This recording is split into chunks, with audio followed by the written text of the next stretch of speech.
Hello people, welcome back to the channel. This is Sorin and I'm almost hitting 20,000 battles in World of Tanks, and I want to talk you how I managed to improve from 1000 doubling in from 950 all the way to 2500 in over like 3,000 battles. So let's jump right into it. In this video I'm gonna explain you. I'm gonna move my camera first over here so you can see the enemies. I'm playing the Kiri. The Kiri is a really tank hard to play because you are pretty much as huge as a tank, as huge as a house. I'm really sorry. Um, you don't have the best armor. You have only 75mm at the front, which means the HE from a KV or an ONI, OI, OHO, which we are gonna meet, they are gonna um, hit you for like 1,000. They're gonna hit you like a truck. So, we're in a tier 8 matchmaking, pretty much like one of the worst matchmakings which you can get in this tank. Talking about the penetration, it's a 155 with the top gun and a 186. So yeah, if you're gonna be tier 10, not tier 10, tier 9s, you're not gonna be able to deal with them frontally. Neither tier 8. Talking about how I managed to improve. So, as you can see from the battle, I am going for a flank that you require armor to play it. Yeah, as far as I remember, I didn't really use to know how to play World of Tanks. I was just rushing into position, fighting, fighting, 1-1, losing, and then sending myself back to the garage. But now everything changed. I became a grown-up man, and now I'm taking my time how to play. As you can see over here, I'm playing in the front line. I get hit for 226 from the Indian Panzer. Unfortunately, because my penetration is so low, I don't manage to go through the side of the Peter, or even I'm not gonna overmatch because I have 75mm main armor. Because this tank is as huge as a box, as a barn, as a house, as you wanna say, it's as huge like 8015 tortoise heavy tank, IS-3 E75. I don't even know if E75 is that small, but I believe you get the point. Because this tank is so tall, I take another hit. I'm at 400 HP minus. But still, I'm really happy. I'm taking my time, stepping back one step, and I'm saying, how about I play as a sniper role? I'm blind firing the bushes. I believe over here I'm not gonna get spotted by anything. Maybe the Panther M10, luckily not. And I'm trying to blind fire the guys that are sitting into that bush. Unfortunately, no hits. Um, I would recommend to blind fire the bushes if you don't have anything to do, because well, you miss 100% of the shots that you don't take, and maybe luckily you're gonna hit someone. Make sure you're not gonna get spotted, you're not gonna give your position away, nor enemies um, an easy time to get like a snack from you. So, as you can see, we're like 3 minutes in and we still did 0 damage. It's fine. It is really fine. Trust me. It is better to do 0 damage and still be alive than being with like 100 damage and being dead from the first minute. It's not good for your wallet. It is not good for your double and for win ratio. You don't have anyhow to help the team.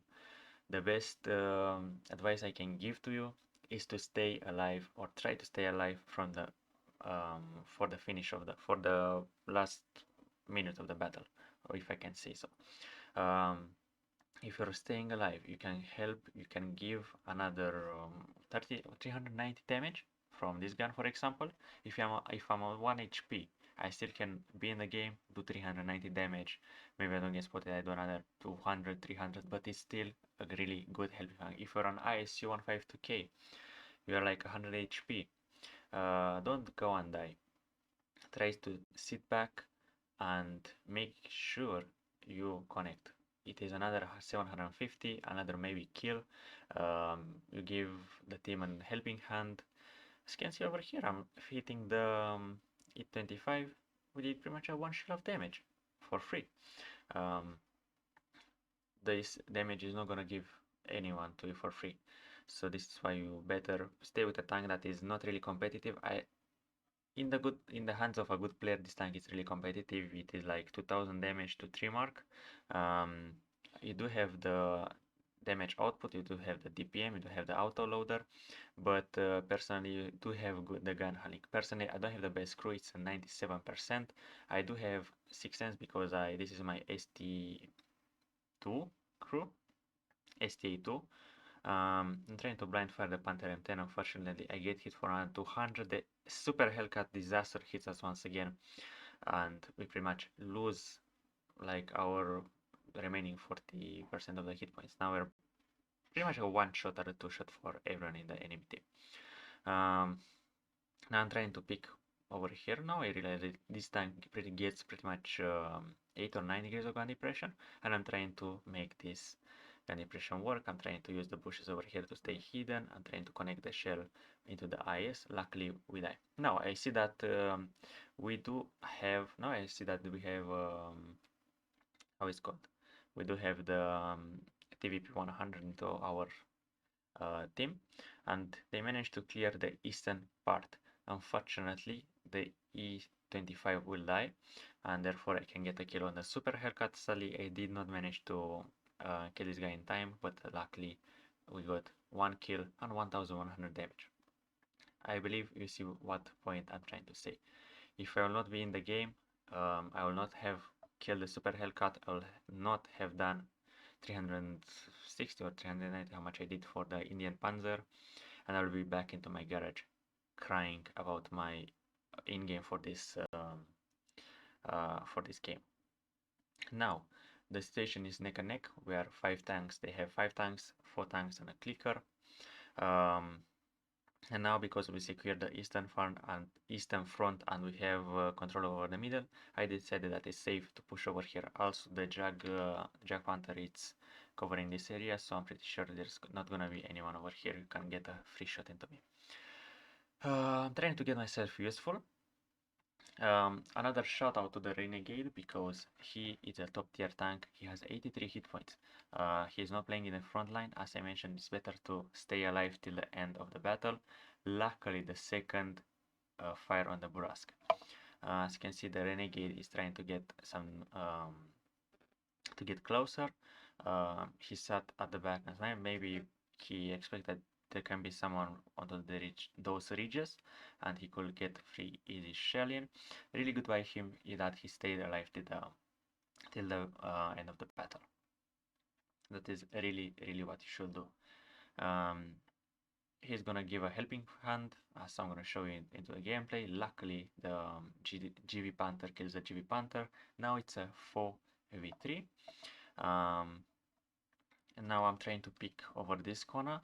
I'm really scared of the Peter that can be into any of those bushes. I really hate those maps that have a lot of foliages, because you cannot really make a pressure, because you can get like pretty much like there can be tanks anywhere around this area. There can be anywhere. And you cannot spot them. They fire. Now I really want to get a shell into the Indian Panzer and secure the kill, but at the same time I'm really scared that he has 330 alpha damage on his HE rounds, and he has like 50. The Panther M10 wants to secure the kill on the STA one. He's trying to pick, but luckily he managed to pull back. He could kill the Renegade as well. I am thinking that I want to say to my team that I'm gonna go for the Panther M10. Luckily the Renegade, we are teaming up, and therefore increasing our chance to win this duel. If you can see, it's a duel. It's a 1v3, the Panther M10 versus the artillery piece that he can easily kill, because artillery doesn't have the best V range. He can use the double bush and use his what is called his gun depression. I see that Peter gets spotted over here. Now I'm pretty safe to pick over here. Luckily, the Renegade is gonna put 1 shell, which reduces the hit points of the Panther to be much easier for me to kill him. We secured our 3rd kill, and we're up to 1844 damage. The Renegade as well did another 1 shell of damage. As I mentioned, if he'll be dead from the first 5 minutes, he's gonna have 360, or how much he did to the Panther, less from his pocket. So yeah, he improved his DPG by another 300 damage, and for me, looks like the Indian Panzer is dead. The GW Panther that we managed to protect, that we managed to kill the Panther before killing him, managed to secure the kill on the Indian Panzer, and now this game turns into more into our favor. the P-43 gets hit and spotted by the ST-1. I luckily get my second shell to be a bounce, and we managed to secure it with our third shell. 2009 damage, 4 kills, and pretty much the victory. I believe you saw how we managed to um, make the mistake in the first minute of the game. It is fine, everyone makes mistake, but it really it's all about learning. I learned that I cannot fight over there into the front line fighting at D2 versus the heavies. I took a step back. I tried to engage the middle. Once again, I got how it's called. I got punished for my mistakes, and um, I improved myself. I tried to kill the super Hellcat. Luckily, we did. We secured the middle, and then I progressed um, um, when I was sure that the flank is secured. Therefore, after that I reunited myself. I reunited my forces with the renegade. Secured the kill on the panther. I could easily kill the renegade if he overexposed it, or if he ever exposed himself. He could kill the GB panther. The GB panther could not kill the Indian panzer. Once again, really good teamwork. It is really important that you stay alive till the end of the game. You can have a much better influence. Quick fact, I did have my previous battle. I was playing the Projectile 65, and I was like 800 damage, 1 versus 8, something like that, and I was pretty much like stuck into a corner. I had 4 shell, 2700 damage. There was the tier 9 projectile, the heavy one, that pushed into me, and because I managed to stay alive to the end of the battle, I managed to do another 1200 damage. Therefore, for my DPG, for my win rate, not for my win rate, for my WN8, it helped a lot. So I believe this trick, those trips are gonna pretty much help you get 1%, maybe 0.5, 2% better win rate, 100 WN18 plus better DPG, and it's all about thinking about what is gonna be your next movement. Do I not push to opposition? Is this safe? Does it require you to does it require you like you have an 80% chance of losing? Is it safe? Can you turn back? Can you escape from that position? It should be like always thinking and always knowing what you want to do next. Manage your risks, that's really important. And yeah, that's pretty much everything I wanted to say. I believe you enjoyed this battle with the Kiri, this tank as I mentioned. Box, no armor, we managed to pull the win into this situation. If I'll die, I'm saying it like Quickie Baby. I'm really sorry for that if I get this Quickie Baby team, but if I manage to die in the first minute, maybe it can have been a loss. Maybe the Renegade will win. Maybe the ST1 will manage to use its view range and spot. But therefore, that I was still alive to the end of the battle, I still managed to have an influence, getting like 25% of the kills, getting 2000 damage for myself. Managed to help my team like maybe 15% of that to win the game. And I'm really sorry for the Quickie Baby style of talking that I'm like the best and I managed to influence, but I'm really sorry. It is some kind of a true that you're alive, you still have your gun in, you can do the damage, you can pick up the kills. So, without further ado, I believe you enjoyed the video. Don't forget to leave a like, don't forget to subscribe, and smash that like button as hard as you can for the best WN8 you can have. Bye bye.